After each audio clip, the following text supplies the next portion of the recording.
cocina es una voz que habla más allá del plato.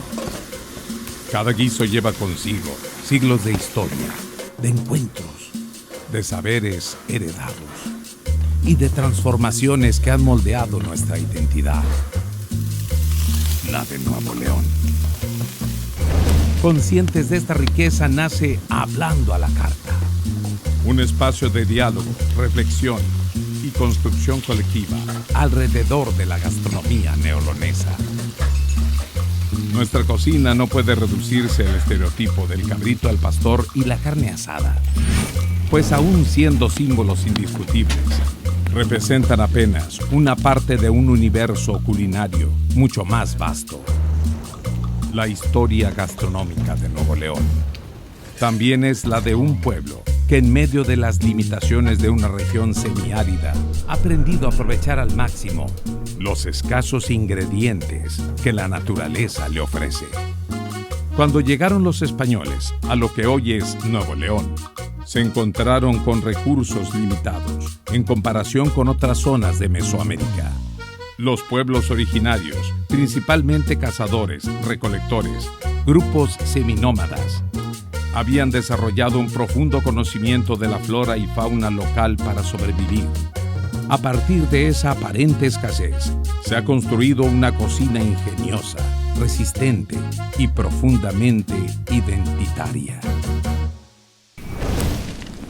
Este programa se fundamenta en la convicción de que la cocina no es únicamente una práctica de sobrevivencia o un acto cotidiano. Es una memoria, ciencia, tradición y al mismo tiempo innovación. Aquí convergen la mirada de la academia, la experiencia empírica de quienes cocinan en casa o en fogones comunitarios, las voces históricas que nos recuerdan de dónde venimos y las visiones contemporáneas que apuntan hacia dónde podemos ir. En Hablando a la Carta, creemos en el poder de la conversación respetuosa como herramienta para comprendernos mejor.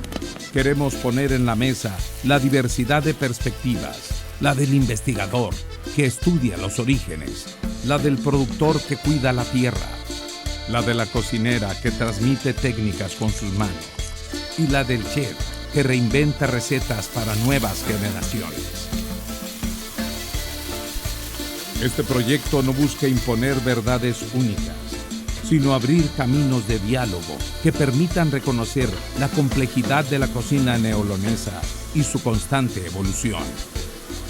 Hablaremos de historia, de identidad, de técnicas, de ingredientes, de la industria, de migraciones y de la influencia de otras regiones del mundo que se encuentran en nuestro paladar. La misión es simple y profunda: contribuir a que la cocina de Nuevo León se reconozca en toda su dimensión cultural, que se estudie, se disfrute y se preserve, pero también que se cuestione y se proyecte hacia el futuro. Hablando a la Carta es una invitación abierta a la reflexión compartida. Queremos que cada episodio sea una mesa común en la que todos tenemos un lugar.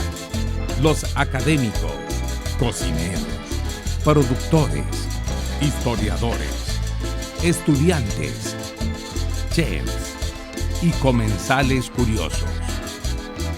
Porque solo dialogando podemos comprender de qué está hecha nuestra cocina y cómo podemos seguir cocinando nuestra identidad. Aquí no hablamos de recetas, hablamos de cultura, de historia, de comunidad. Bienvenidos a la mesa de Hablando a la Carta. Pues estoy aquí en el primer programa que estamos haciendo sobre gastronomía norestense.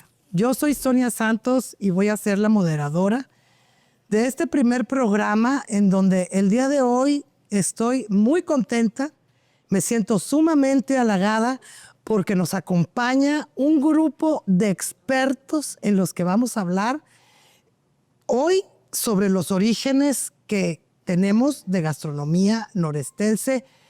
Probablemente va a estar un poco, pues digamos que salpicado de sincretismo, de opiniones, porque estos expertos, a quienes yo conozco muy bien desde hace mucho tiempo, algunos más que otros, pero nos acompaña, por ejemplo, Carlos Gómez, presidente de la Asociación Nacional de Cronistas, una persona a quien yo he leído mucho, Carlos, cronista también de Bustamante, Nuevo León. Mis ancestros son de Villaldama, así que casi somos lo mismo. Exacto. Qué bueno. Sí, claro. Aquí Villaldama y General Treviño, de ahí es mi familia. Nuevo León, así de fácil. Altagracia Fuentes, una persona que también conocen ustedes de toda la vida, trabajó para un periódico, una sección de gastronomía durante muchos años, una académica, investigadora, que pues ya aportará y ya nos contará de todo esto que ella ha investigado a lo largo de muchas décadas. Altagracia, bienvenida. Además, soy cronista de la gastronomía norestense. Correcto. Eso.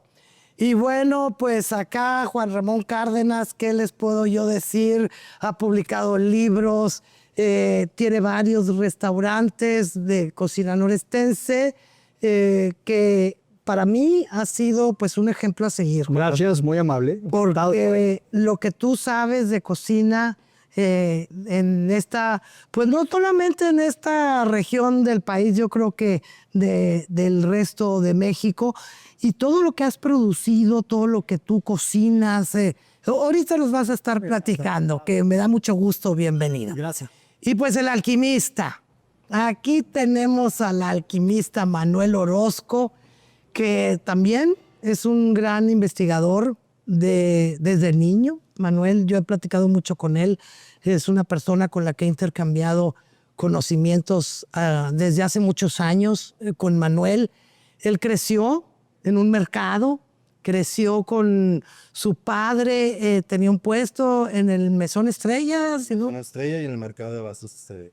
Ahí, entonces, pues recorrió todo el estado y toda la región, de aquí a Tampico, de Tampico para acá, conoce cada lugar que hay en la carretera nacional, lo que se produce en el estado. Y la verdad que, Manuel, yo me siento muy halagada y muy orgullosa porque además eres un gran amigo mío, y bienvenido a este primer programa que titulamos Los Orígenes. Los orígenes de la cocina norestense, pues sí, pero hay que ver a partir de cuándo, ¿verdad? Porque entre cazadores y recolectores y todas estas, pues digámosles, tribus de chichimecas que andaban en grupos, que alguien una vez me corrigió y me dijo, Sonia, no hay que saber cómo nombrarlos, son trashumantes, porque iban y venían al mismo lugar en el frío, en el calor, para comer. Pero pues no sé, ¿qué piensan ustedes de estos primeros orígenes antes de la llegada de los europeos? Me gustaría iniciar contigo, Juan Ramón, por favor. Pues para mí algo muy valioso es esos relatos que hay de cómo ellos recolectaban las nueces, que para nosotros siempre ha sido nuez, ¿verdad? Nosotros la conocemos como nuez. Posteriormente se le empezó a decir que si es pecan, que pecana, que pecana, pecan. Y esta nuez bianual casi siempre, ¿no? Originaria, que son árboles de río, que los tenemos presentes en Nuevo León, en Coahuila, en Texas, en el sur de Texas, y que estas personas pues rondaban estas zonas, pues hacían esta recolección. ¿Y por qué lo quiero mencionar? Porque es de los pocos productos que el noreste le da al mundo. Así como Papantla dio la vainilla al mundo, el chocolate también sale de Mesoamérica, del noreste de México sale la nuez. Cabe señalar que efectivamente, como lo estás diciendo, nada más aquí había esa nuez, la nuez pecana, nada más en la región que tú estás diciendo. Y ellos la recolectaban. Eso también, o sea, para ligar con lo que como inicias, pues es de las recolecciones que ellos hacían, ¿no? Sí. ¿Tú qué opinas de esto, Manuel? Pues importantísimo saber, sobre todo, yo siempre lo menciono, saber de dónde venimos para saber hacia dónde vamos. Sobre todo porque afortunadamente por la labor pues de muchas personas, no tantas como quisiéramos, pero sí somos varios, desde la literatura hasta las guerras de los restaurantes, y lo menciono guerra en el sentido de la barbarie que es estar en un restaurante. Que afortunadamente ya pasamos del voltéame a ver, voltéame a ver, voltéame a ver, sino que ya tenemos los focos no solamente del país, sino del mundo, en lo que estamos poniendo en las mesas, desde lo tradicional hasta lo evolutivo y lo marciano, ¿verdad? O sea, para mí solamente existen dos tipos de gastronomía, que es la tradicional y la evolutiva. Dentro de la evolutiva pues pueden entrar muchos submundos, ¿no? Todos son válidos, la verdad es que a mayor diversidad, pues mayor folclore. Y es nuestra responsabilidad de toda esa gente que nos inventó y nos cimentó lo que hoy somos, pues que convivan perfectamente lo tradicional, lo de origen, y darle un poquito la vuelta siempre que sea un poco de manera responsable, girando sobre nuestro propio eje, con toda esa grandeza que nos dejó esta gente, todo el legado que nos dejaron. ¿Qué legado nos dejaron? Pues nos dejaron el legado de ser lo que somos. Y de que nos dejaron la máxima herramienta que tenemos hoy en día, de poderle gritar al país y al mundo que volteen a ver la gastronomía de nosotros, que por alguna razón estuvo dormida. Y esa razón es precisamente no saber qué es lo que tenemos, lo que menciona Juan Ramón. Hoy en día vas a un mercado, porque ya hoy en día ya en varias partes del país hay nuez pecana, pero como en todo hay calidades, ¿no? Está la nuez Nuevo León, la nuez Coahuila y la nuez de granel. De granel. Sí. Nos dejan todo eso. Nos dejan todo el cimiento tan fuerte que tenemos. No somos tan folclóricos como un Oaxaca, como un Chiapas, etcétera. Pero realmente con lo poco, entre comillas, que tenemos, si lo sabemos identificar, lo conocemos, lo podemos gritar y es suficiente y nos sobra para tener un lugar como gastronomía del noreste, representando la gastronomía global de México. Ese es un tema muy importante. En la Ciudad de México, que te dicen, ay, sí, en Nuevo León y en el noreste, el cabrito y carne asada. Híjole, no saben qué gordo me cae eso. Pero ahorita que estábamos hablando de nuez, en los aguacates, sí, claro. Los aguacates, Carlos. Hay mucho que hablar al respecto de lo que es realmente el origen. En Aridoamérica, por supuesto, había muchos grupos tribales. Se dice que hubo un exterminio total de ellos en esta región, y es falso, porque hay registros bautismales, por ejemplo, de alazapas que se casaban con tlaxcaltecas. Las alazapas del grupo huahuilteco. Es complejo, pero a donde quiero llegar, ya lo tocó Juan Ramón, es a cómo se domestica el nogal criollo. Pero antes de ello, aquí se utilizaba la harina de mezquite. Y es una harina tan poderosa porque no contiene gluten cuando preparas un pan. Bien, voy al tema de los nogales. Donde hubo asentamientos tlaxcaltecas, donde hubo nuevas Tlaxcalas, que es la presidencia que ocupo de esa asociación de nuevas Tlaxcalas, hubo huertos de nogales. El primer huerto de nogales que está documentado fue en 1706, en San Miguel de Aguayo de la Nueva Tlaxcala, hoy Bustamante. El primer huerto que hubo ahí. Y de hecho, si ustedes preguntan a los productores de Chihuahua, a los de Coahuila, a los muy exitosos de Rayón en Nuevo León, todos te pueden decir, la nuez la trajimos ya domesticada de allá. Y efectivamente la nuez es primordial para el proverbial pan de Bustamante, por ejemplo.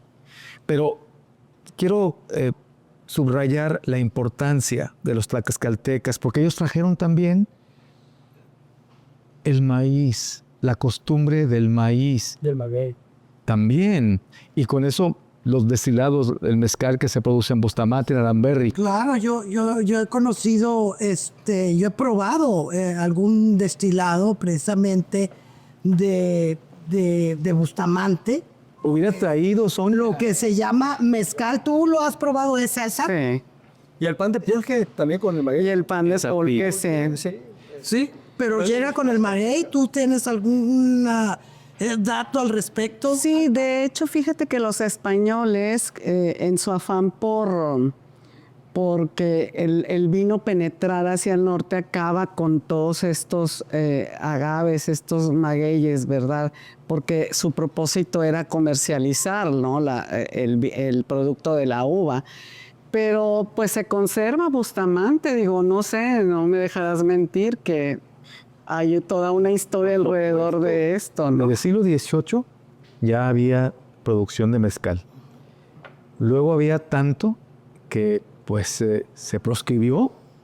Había muchos ranchos de vino, así se les conoce. Hoy queda actualmente uno solo. Carlos, Sí. vamos a irnos a un corte y al regresar nos va a gustar muchísimo que nos sigas platicando sobre esto, Altagracia, sobre ese tema que mencionaste sobre la prohibición que había debido a este consumo que se quería promover del vino. Regresamos en unos minutos.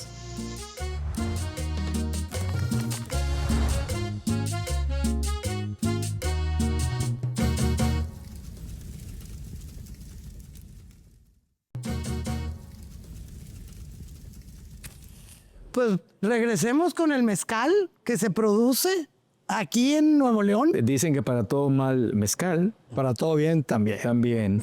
El asunto es que adoptó, ¿verdad?, su residencia el mezcal, porque realmente era la forma que la gente festejaba. Y si me puedo un poquito ir hacia atrás con lo respectivo al mezquite, ustedes pueden encontrar en lo que hoy es Villa Aldama unas cuevas en donde había vida humana hace 8,000 años. Y te encuentras a lo largo de todos esos restos de cuevas en lo que es Villa Aldama y Bustamante, lugares en donde la gente molía la semilla, los morteros, hace miles de años. Es decir, la gente era nómada, pero tenía sus espacios para comer. Con respecto al mezcal, pues era prohibido en un momento dado porque decía que los tlaxcaltecas o que los indios tlaxcaltecas eran flojos, nada más falso. Porque ellos, precisamente para poder pagar sus alcabalas, sus impuestos, pues, pidieron permiso para tener un molino para moler trigo, y así surge la industria del pan en aquella región, en 1720. Pero todo es historia. Les decía que en 1706 está documentado el primer huerto de nogales criollos en San Miguel de Aguayo de la Nueva Tlaxcala. Yo no lo digo porque tenga algún vínculo de sangre, no nací en Bustamante, Brincos diera, ¿sí? Pero hay evidencias, hay documentos. Y el mezcal, volviendo al tema, creo que es exquisito y qué bueno que se pueda también hibridar, maridar con alimentos muy nuestros. Tú que has andado por todo el estado, Manuel, por ejemplo, aquí en Nuevo León, ¿dónde más has encontrado mezcal? Principalmente en la zona de Bustamante y en la laguna de Sánchez, pero es un proyecto un poco más reciente. En Aramberri, en La Chona, En la zona. que también es de origen tlaxcalteca. Está La Chona, lo que es pegado a Aramberri o parte de Aramberri, y está la laguna de Sánchez, que va mucho de la mano de lo que mencioné hace rato, que es ya tenemos el origen, ya tenemos el con qué, ahora hay que gritarlo, ¿no? Y hay un desarrollo, entre comillas, nuevo, que es el mezcal que se está produciendo, o el doble destilado de agave por tener la denominación de origen, ¿no? Por la denominación, no podemos llamarle en realidad mezcal como tal. Es un error, porque tenemos todo el derecho, porque siempre se ha hecho mezcal desde hace más de 1700. O sea, vaya, es una aberración moderna de que no podamos decir mezcal, porque nosotros hacíamos mezcal y tomábamos mezcal.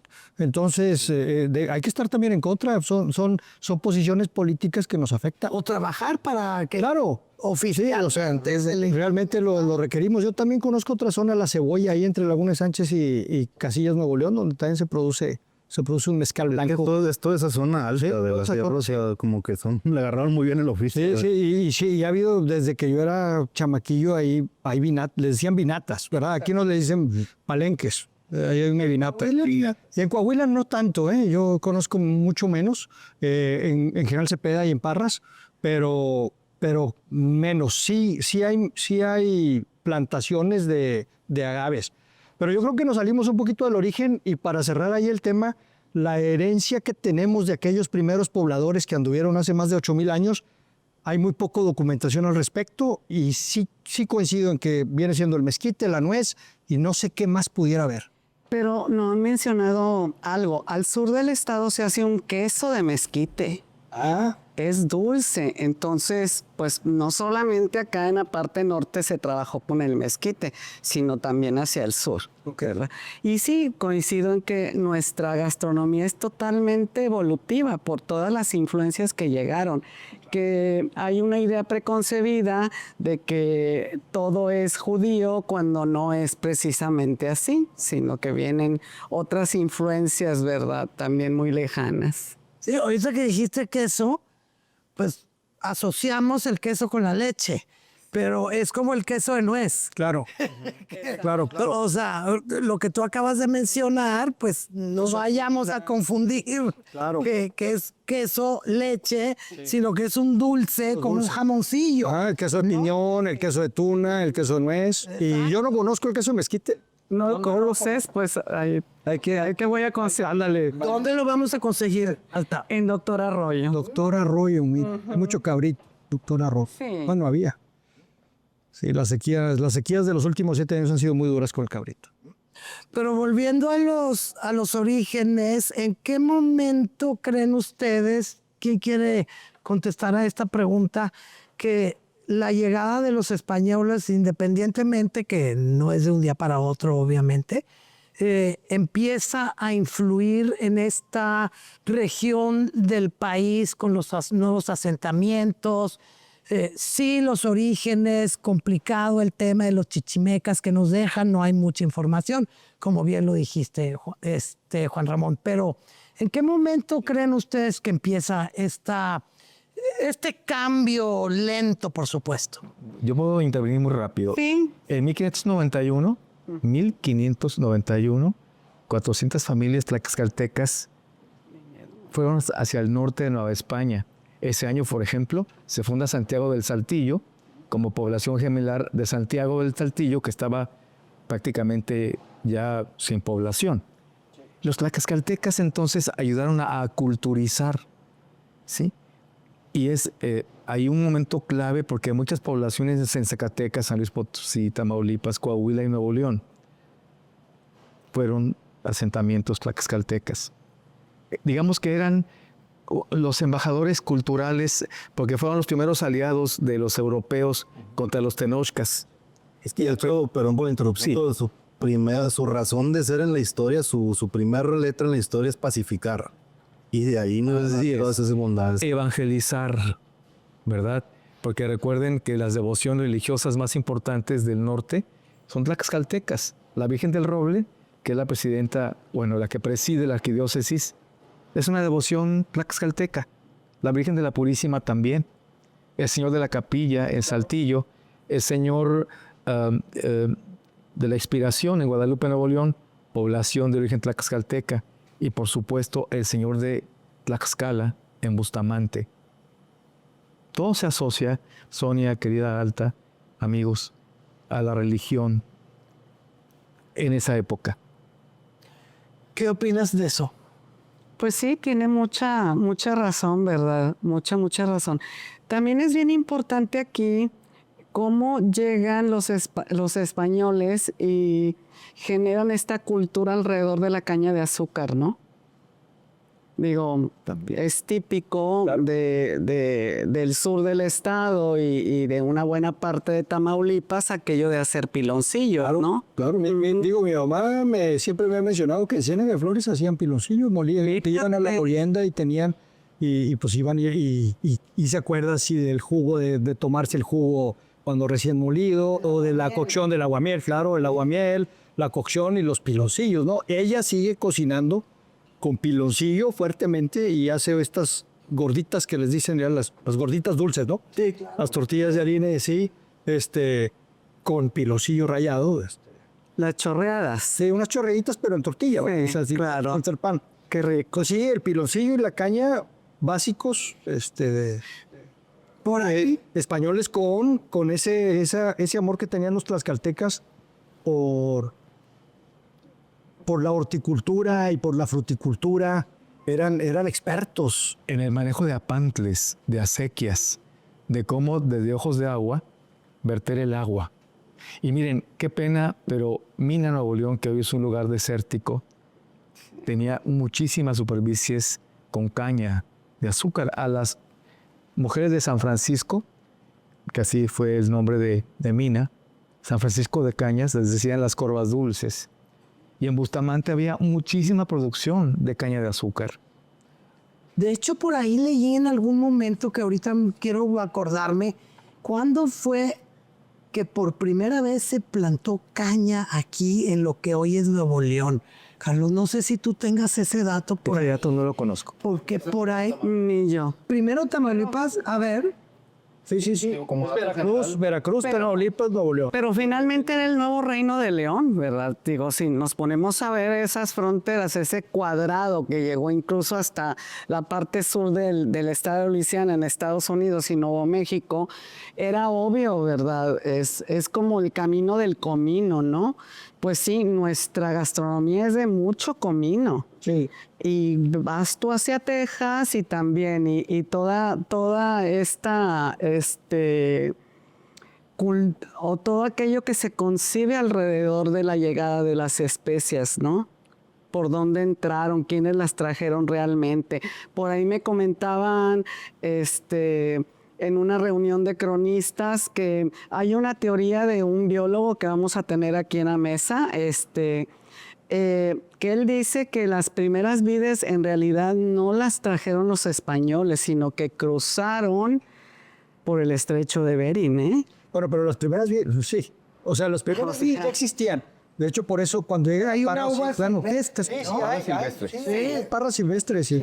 Y de hecho, pues son las que salvan a las parras del mundo después de la filoxera, ¿no? La parra americana, o sea, la parra de nuestro continente. Así es. Sí, sí, pero lo del comino es bien interesante. Yo creo que los españoles, pero pues es creencia mía, aquí los maestros que son historiadores, los extremeños, los portugueses, toda esta gente que llega, pues después de 700 acababan de expulsar a los moros, ¿no? Acababan de expulsarlos. Entonces tenían toda esta influencia y el comino definitivamente es árabe. Yo creo que llegó de manera indirecta, o sea, es una herencia árabe, pero nos llegó indirecta, o sea, no que llegaron los árabes con el comino. Ahí te voy. Hay estudios, ¿verdad? Investigaciones que dicen que también llegaron por barcos, aquí por la zona de Matamoros, ¿ok?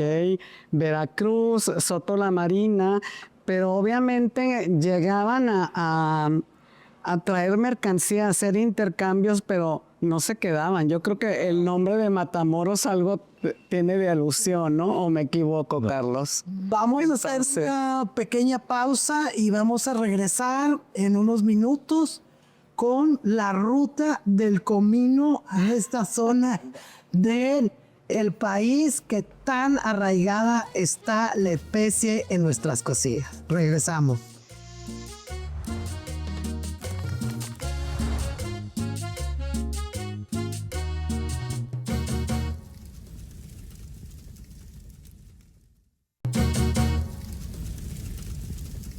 Vamos a regresar con el comino, porque lo que estaban ustedes diciendo ahorita, en el bloque anterior, yo tengo a su vez otra historia y otra teoría. Bueno, no, es la misma. Tú mencionaste, por ejemplo, que no es que los llegaran los árabes. Hay una investigación del famoso Chili con Carne, de las Chili Girls de Texas, donde hablan que llegaron a vivir ahí, si mi memoria no me falla, 13 familias de españoles que venían de las Islas Canarias. Ubiquemos a las Canarias frente a Marruecos, y que ellos son los que llegaron con esta costumbre de utilizar el comino en mucha de su comida, de sus recetas, por supuesto, y ahí es donde, creo yo, ahorita me lo van a decir, tenemos nosotros esta costumbre de utilizar tanto comino. Tú le pones comino a tus recetas, Manuel, porque a mí la manzana nuestro queridísimo Humberto Villarreal, chef amigo nuestro. Un saludo para la manzana. Un saludo para la manzana. Me decía que su esposa siempre estaba detrás de él. No le pongas tanto comino, no le pongas tanto comino. Sí, pues padecemos del mismo mal, del que es el exceso del comino. Yo promuevo mucho y lo transmito en los cursos que he dado, el tema del suazado del comino, que viene mucho de la mano de origen y todo ese rollo. Pues el comino no llega solo, el comino termina llegando con lo que, si lo analizas colateralmente, casualmente, y esto son comillas, es la columna vertebral del curry. Entonces es justo lo que acaban de decir, dicho en otras palabras, ¿no? En Oriente Medio, pues cúrcuma o azafrán, cualquiera de los dos, que son cosas diferentes. El azafrancillo de monte, extinto hoy en día, la última región en el noreste que lo produjo fue Tamaulipas, y pues obviamente la pimienta, ¿no? Entonces, ¿cuál es el tema con el del comino? Yo de hecho tengo un capítulo de mi podcast que se llama El comino es el camino, y tengo gorras y varias cosas, y ahorita me lo había traído. De haber sabido, me lo había traído.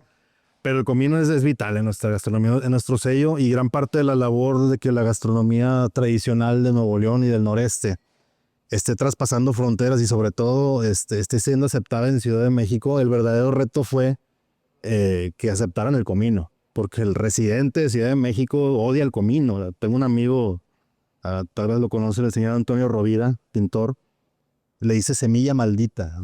Y le decía que No le gusta. a la mayoría de la gente de Ciudad de México no le gusta. Pero es Bueno, que... pero ya lo aceptaron, ya evangelizamos.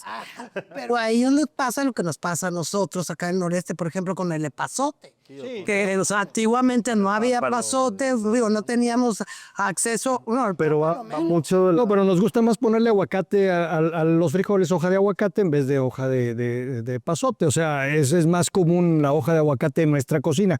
Y ahorita que dijiste el comino de los españoles que llegaron a Estados Unidos, yo la verdad creo que es una influencia regiomontana, ¿eh? Y me queda. Porque las referencias que tengo de mi madre, que platica mucho de la historia de Ciénega de Flores y de mi papá también de Ciénega de Flores, de esa migración continua que hacían a Texas. Por ejemplo, mi abuelo nace en Houston. Pues, ¿cuándo? En 1900, me explico. O sea, había mucha migración y la cocina Tex-Mex obedece a esa gente que se queda allá, que no tenía ingredientes, pero el comino era fácil de transportar y dura mucho. Y por eso el arroz con comino, la carne con comino. Yo más que norestense le voy al comino hacia regiomontano y que sí es el culpable de que en la Tex-Mex exista el comino. Esa es mi teoría. o sea, ¿tú crees que definitivamente de aquí se fue para... O sea, nosotros Sin duda, no tengo duda. lo exportamos? Sí. ¿Sabes qué opina? ¿Alguna No, claro, no. Yo digo lo de allá, o sea, cuando llegó allá. Bueno, Yo no creo tanto esto, tu teoría. Yo pienso que más al norte de algún lugar se dispersó tanto hacia abajo como hacia arriba, ¿verdad? O sea, ¿a dónde llegó primero el comino? Pues yo digo que a Matamoros. Por eso. Ya Matamoros de Nagela entonces. Mejor se llamaba de otra forma. Digo, el puerto más común a donde llegaban muchas embarcaciones era Soto la Marina, ¿no? Pero debió de haber habido por ahí. bueno, Y también Tampico, ¿verdad? Obviamente. ¿Tú qué opinas? con respecto a todo esto, ¿verdad? San Francisco de Cañas, en el Valle de las Salinas, fue fundado por un canario, Bernabé de las Casas. Así como la gente de pronto se lleva chiles piquines cuando sale del país, por supuesto, pues Bernabé de las Casas tuvo que haber traído algo de las Islas Canarias, por un lado.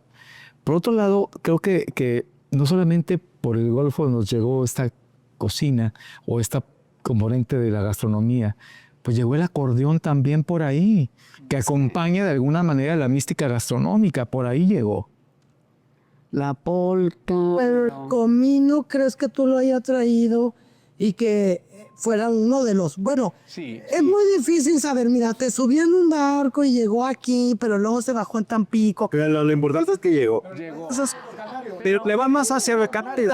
Lo canario. Hacia lo canario, quizás eso puede ser hacia lo canario. Porque hay un punto bien importante, o sea, eso está clarísimo, o sea, no es de nosotros. No. Sobre todo porque hoy en día los máximos, y esto es algo bien paradójico, los máximos y únicos productores de comino, hoy en el siglo XXI, o sea, en donde estamos parados ahorita, en todo el país de comino es Guanajuato y Jalisco y no lo usan. Esos son los dos, los más grandes productores. Y únicos. Ah, ¿es en serio? Y tú vas a la cocina de Jalisco, pues no hay comida. Pero No para nada. de Guanajuato, pues tampoco. Hay a lo mejor alguno que otro. Sí, uno que ¿verdad? Detallitos que te dicen, póngale continuo acá. No como nosotros. No como nosotros. ¿Crees que sea aquí en Nuevo León el que más utiliza comino? Yo no he... Yo sí creo. Sí. Ahorita que pensándolo, no creo que... Sí, yo lo pondría de alguna forma bajo ese contexto, ¿verdad? Que quién usa más comino, no quién es mejor ni nada de eso. Son burradas que es. Es Nuevo León. Nuevo León, Tamaulipas y Coahuila. Sí, pero primero es Nuevo León por Sí, fácil. Sí, por mucho. O sea, el arroz con comino es de Nuevo León. O sea, no lo comes en Coahuila. No sé si lo comes en Tamaulipas. Y es delicioso. Y también fíjate, otra cosa sobre los platillos, cómo tenemos versiones hacia el norte del estado y otras versiones hacia el sur. Lo vemos con el asado de puerco. Hacia el norte lleva la hoja de aguacate su asada, el hueso, y hacia el sur la cáscara de naranja con el jugo de naranja. También son formas, lo que tenían a la mano era lo que más recurrían, ¿verdad? Para sazonar. Y me quita decían el membrillo. O sea, en las huertas de los tlaxcaltecas había mucho membrillo. Por eso la cajeta de membrillo era un dulce tradicional de nosotros. Y en Saltillo, en Arteaga, Coahuila, todavía pides un puchero y bien, bueno, en temporada obviamente, con sus cuarterones de membrillo. Pierre García, digo, finalmente es el... Sí, es la misma. A mí me da mucho gusto Salones. darle honor a los tlaxcaltecas, porque, pues, de hecho acaba de cumplir la ciudad de Tlaxcala 500 años de fundada, la semana pasada, y que fue muy importante y sigue siendo muy importante su aportación a la cultura, en general, al arte, en fin, por supuesto. Lo decía hace rato, ellos trajeron la cultura de la acequia. En Bustamante hay 32 kilómetros de acequias. Imagínense ustedes. Regando aguacates, platícame de los aguacates. Regando muchas cosas, porque si nos vamos a la lista de lo que trajeron los tlaxcaltecas, está el membrillo, está la pera, el perón, que casi ya no se produce. Pero trajeron también el aguacate de la Granada, pues se la trajeron, por supuesto, pues, los españoles, pero el aguacate de cáscara delgada, delicioso de mantequilla, de la región de Tepeyanco en Tlaxcala. Es de allí ese aguacate formidable. Que yo prefiero ese tipo de pulpa a las otras, ¿verdad? Aguacate Hass. En una tortilla de harina, la rebanada con todo y cáscara, salecita y salsa cruda. Bueno, pues ya, ahorita. Ahorita no es temporada de aguacate. Y fíjense cómo ese tipo de aguacate se da mejor en zonas áridas. Claro, Por ejemplo, Sabinas tiene su barrio del aguacate, claro. ¿verdad? Claro. Entonces es como que... Y ahora, los que somos ambientalistas, para producir aguacate, Hass, etcétera, se gasta muchísima agua, se desperdicia el agua.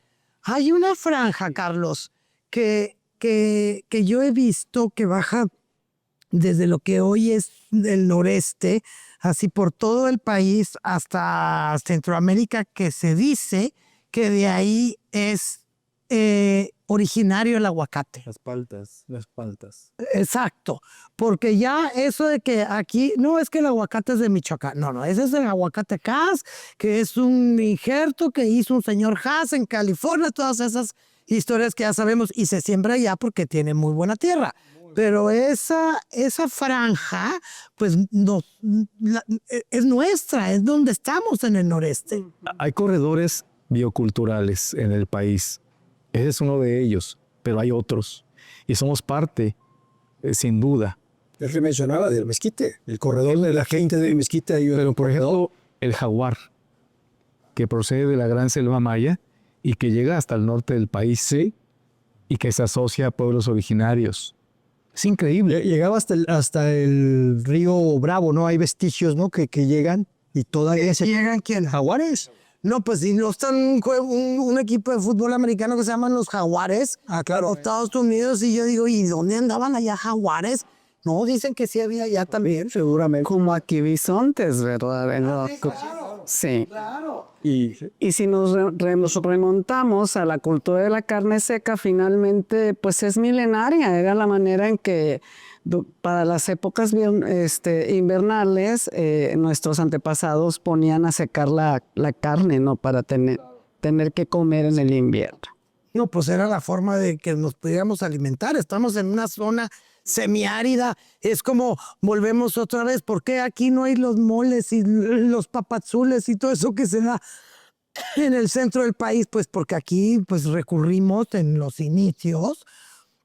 Sí, cuando yo era niña no se vendía aquí el epazote. Ahora imagínate en aquel entonces, pues por eso la sofisticación de la sencillez de nuestra gastronomía. Sin embargo, creo que de alguna forma, hoy en día, en la actualidad, pues tenemos algunos alimentos que nos han llegado pues desde entonces, como dijiste tú ahorita, de la carne seca, que también está, y la zaraza, la carne zaraza. Platícanos qué es la carne zaraza, Manuel. Bueno, tiene diversas interpretaciones, ¿no? La carne zaraza más conocida, pues es la de Congregación Calles, conocido como el Blanquillo, ¿no? Que ya le pertenece a Montemorelos. Y pues es prima hermana de la carne seca. Esta es la carne seca, esta es la carne zaraza. ¿Cuál es la diferencia? Aquí hay una deshidratación al 100% y acá hay una deshidratación al 50%. Esa es la zaraza. Y algún menjunje, ¿no? Y naranja agria. Sí, claro. Y luego existe la zaraza enchilada. Y dentro de nuestro mismo estado, te vas para Doctor González, por ejemplo, acá con el caminante, en paz descanse. Sí, yo llegué. Y él tenía una zaraza completamente seca. Era una carne seca, como la que usamos para el machacado, pero más gruesa. Esa era su versión de zaraza y se propaga por todo el Valle de las Salinas. Pues nos vamos a ir a un corte y vamos a regresar con las conclusiones de más de qué es, cuáles son los orígenes que todavía en la actualidad tenemos, que nos han influenciado en nuestra cocina norestense, sin olvidar que pues es una región semiárida de la cual en el noreste hemos logrado no solamente maravillas, sino que platillos que han trascendido por generaciones y que hoy en día los seguimos comiendo. Regresamos.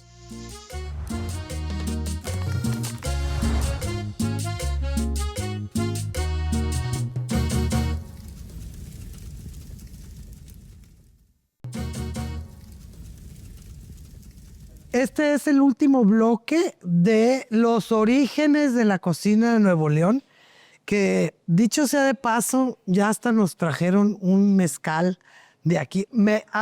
Mezcal. De Laguna de Sánchez. ¿De dónde es, Manuel? Exactamente, platícanos. Como ya mencionamos ahorita, hay varias regiones que históricamente lo siguen promoviendo.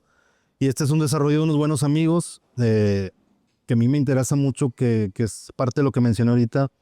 Sí está muy padre de los orígenes, de dónde venimos, todo eso, pero sí siempre enfocarnos hacia dónde vamos, ¿no? Y para saber a dónde vamos, pues hay que saber lo que somos y gritarlo sobre todo.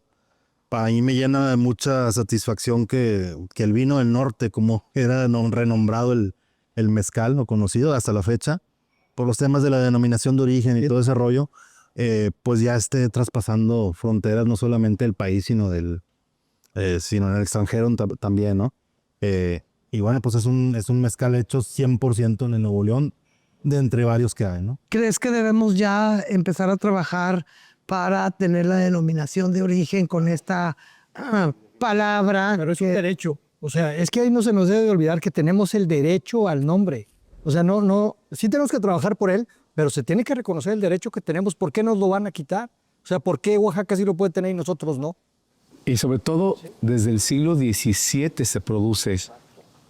Entonces, tenemos que luchar porque se reconozca nuestro derecho, no porque se nos otorgue, porque se reconozca. Como el derecho que tiene el río de ser río, Claro. ¿verdad? O la montaña de ser montaña. Oye, hablando de las caltecas, Carlos, Sí. que traen todas las frutas. Y entonces, pues, obviamente traen también cómo conservarlas, ¿no? Los dulces, las mermeladas, las cajetas, que por qué son cajetas y por qué no son ates. Eso también está. Yo creo que eso también, ya ahí entró la inventiva española, pero si nos vamos, toda esta investigación sobre la gastronomía norestense me llevó a consultar libros españoles y vemos cómo cuando llega Hernán Cortés llegan básicamente españoles, porque ahí sí no vimos árabes, ¿verdad? Aunque perdonaron a muchos.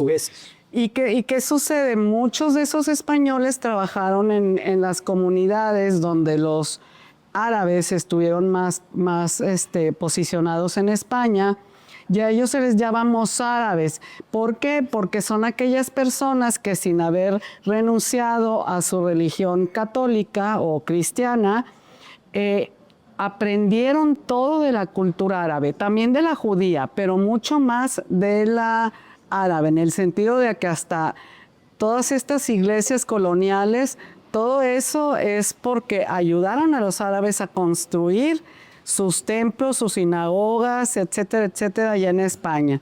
Entonces vienen estas personas, ¿verdad?, junto con los españoles, y ellos pues fueron los que de alguna manera trajeron todo este legado, ¿verdad?, de la cocina española acá nosotros, a México, ¿verdad?, y acá al noreste. Por ejemplo, el árabe pues fue el que inventó, entre comillas, la carne picada. Claro que no es la carne picada que nosotros compramos en la carnicería, ¿verdad?, molida, sino que era aquella carne que se ponía a cocer, se deshebraba, se picaba, y que llevaba pues frutos frescos y secos, pues para integrarlo aquí en nuestra cultura, en el chile de boda, ¿no? En el chile relleno de boda, así como hay un arroz de boda. Y entonces esto mismo tiene que ver con el chile en nogada. Oye, y ahorita Es que dices totalmente- carne con pasas, pues, el turco. Sí, pues, es turco, el turco es turco. Hace unos turcos sensacionales y cuánto dura, no les pasa nada. Por la manteca de puerco, porque se cierra y ahí está, y ahí queda y es carne de puerco. Claro. Entonces también eso es bien importante porque, digo, siguiendo lo que dice Alta, los judíos pues no comen puerco. Digo, los árabes tampoco. No, come cordero. Sí, cordero y cabrito y dejamos el cabrito pendiente, no lo mencionamos en ningún lado, pero pues es parte fundamental de nuestra cultura y de nuestra herencia, ¿no? Ya una herencia mixta, una herencia mexicana, una herencia norteña de nuestros antepasados, de los que llegan a esta tierra. Pero te voy a decir una cosa, me da gusto que no, bueno, no me da gusto, pero celebro que no hablemos del cabrito porque Monterrey cabrito. Sí. No, es Monterrey carne asada. No. Bueno, pero son unas fortalezas. Nuestra fortaleza y además muy importante mencionar que no todo es cabrito al pastor. No. Hay unos guisados. Hay comino y hay mezcal. Exacto. A manera de conclusión, alquimista, ¿hacia dónde vamos? Muy lejos. Pero es muy importante. Yo donde quiera, pero bueno, adelante. Es muy importante, y lo voy a decir con todo respeto, ya sabes que soy sí, ya sabes cómo soy para que me invita, ¿verdad? Pero sí es bien importante siempre promover la historia, precisamente para saber quiénes somos. Pero es muy importante que no quede en el papel, que no quede en una anécdota, que no quede todo, sino que llevarlos a la acción, ¿no? Y esa acción es poner todo eso en la mesa. El señor hablaba del mezquite. Aquí mi compadre Hugo trabaja con mezquite, yo trabajo con mezquite. Trajo un helado ahorita lo prueban. Hugo hace panes, entre otras cosas, ¿no? Pero sí es bien importante valorar nuestra historia, quererla, pero asumir el compromiso generacional de empezar a escribir nuestra propia historia, porque no podemos quedarnos esclavizados y sobre todo generando algunas pues muletillas gastronómicas, le nombraría yo. Por ejemplo, hoy en día, que la región citrícola de Bravo, las naranjas se acabaron en Montemorelos. O sea, la región citrícola ahorita se limita a General Terán. Que la miel de Allende ya son otras regiones, ¿no? Entonces es bien importante empezar a ver que la historia cambia y estar detrás de esa historia, ¿verdad? Para ir contemplando en dónde estamos parados, ¿no? Porque si estamos parados en un eje físico y tenemos la mente en algo que ya no está, o ya total o parcialmente, pues como industria estamos un poquito perdidos, ¿no? ¿Podríamos hablar de una evolución orgánica, Manuel? Sí, y es parte de lo que hablamos ahorita, de que las especias no llegan solas. también nos llegan con una serie de técnicas. Menciona Juan Ramón ahorita lo del ate, es un método de conservación. Hay una marca muy importante, grandes amigos que seguramente somos amigos en común en Coahuila, que le apostaron mucho a los membrillos, a todo. ¿Y cómo le hago? No estamos hablando de hace 15 años. Y me dice, ya encontré la forma, la conservación, y siempre tuvo la respuesta. Es la importancia de saber el origen de la historia, ¿no? O sea, si yo tengo 2 toneladas de membrillos en su estado natural, me van a durar un mes, pero si los convierto a ate, me va a prolongar la caducidad de una manera increíble, ¿no? Y viene toda esa herencia, ¿no? O sea, ¿por qué cajeta? También digo, cerrando temas porque me molesta cuando la gente dice, oye, no dijeron esto. ¿Por qué cajeta es una terminología española 100%? De llamarle cajeta o cajetilla. Por eso tenemos las cajetillas de cigarros. De un cajete. Ajá. O dicen, pero ¿por qué cajeta de membrillo si no es de leche? La cajeta es de leche, ¿no? No es de leche. Celaya es el único lugar en el país que todavía sigue perseverando del empaque original, que es una cajeta de madera circular. En Sayula, Jalisco, lo han visto también. Una cajita de madera así. Con una cintita metálica de color. Sin embargo, es una cajeta de leche. De leche. O sea, ¿es cajeta de leche o cajeta La cajeta es el medio de transporte, ¿verdad? Contenido lo mismo con el queso, que salió el tema del queso de mezquite. O sea, el queso es la horma. Claro. Y de lo que esté compuesta es otra, ¿verdad? Entonces, pues vamos muy lejos. Pero lo importante es eso, saber que esto lo hemos logrado. O sea, aquí hay generaciones hablando, dividiendo en el buen sentido en historia y en gastronomía. Tenemos brechas generacionales que no deben de chocar. Que lo que el Señor ha hecho yo lo tengo que ver como un referente, tomarlo, pero también ver qué viene, ¿no? Porque todo esto sigue creciendo. Juan Ramón, ¿a dónde vamos? Pues yo creo que a consolidar y a seguir investigando. Hace 20 años, 15 años, ¿cuántos restaurantes norestenses existían? ¿Cuántos hay ahorita? ¿Cuánta investigación gastronómica el noreste había? ¿Cuánto hay ahorita? Todavía hay mucho que documentar. Todavía hay más cosas que documentar, precisamente para lo que dice Manuel, ¿no? A partir de lo que conocemos, pues, podemos tener una creatividad, una creación, un desarrollo. Entonces, sin duda, hay una consolidación y una evolución. Me gusta mucho eso que dices tú, que es muy cierto, de lo que había hasta hace 20 años. Sí, claro. Cocina norestense aquí y lo que hay ahorita, lo que hay hoy. A manera de conclusión, en base a esto, Alta. Pues yo creo que básicamente lo que más me interesa es seguir picando piedra en cuanto a nuestros verdaderos orígenes, porque yo quiero echar abajo muchas teorías, ¿verdad? ¿Cómo cuál? Pues de que no todo es judío. No. ¿Verdad? Oye, el uso de vinagres o las mermeladas finalmente tienen fueron los árabes los que hicieron métodos, ¿no? de cocción o de mantener, para tener las cosas a la mano, ¿no? Entonces, pues eso, yo me quiero enfocar básicamente más en eso, en seguirle escarbando ahí. Pues vamos a estar muy interesados en esperar tus conclusiones, que se sumarán a otras más, y creo que pues así se construye la historia. Qué bien, Carlos. Bien, un poquito hablando de lo que es cocina fusion o gastronomía fusion, tan en boga. Existía, por supuesto, hace siglos. No podemos ser fundamentalistas y decir solamente tenemos influencia de una cultura. Siempre ha habido una articulación. Si vemos la iglesia de San Francisco en el centro histórico de Tlaxcala, que es del siglo XVI, patrimonio de la humanidad, su techumbre es de estilo árabe. ¿Sí? Estamos hablando de la cultura madre tlaxcalteca. ¿Y por qué no pensar en los árabes, en los judíos, en los italianos, que también nos dieron un aporte importante? Y la gente siempre ha sido creativa en el norte. Fusionaron, siempre han fusionado. ¿Qué quisiera yo pensar? Buscar los nuevos significados, o sea, la resignificación de nuestra gastronomía desde el campo global, sin perder de vista que tenemos que reforzar, que tenemos que fortalecer nuestra cultura intangible, ¿sí? Y documentarla. Eso para mí sería una de las cosas que sigue.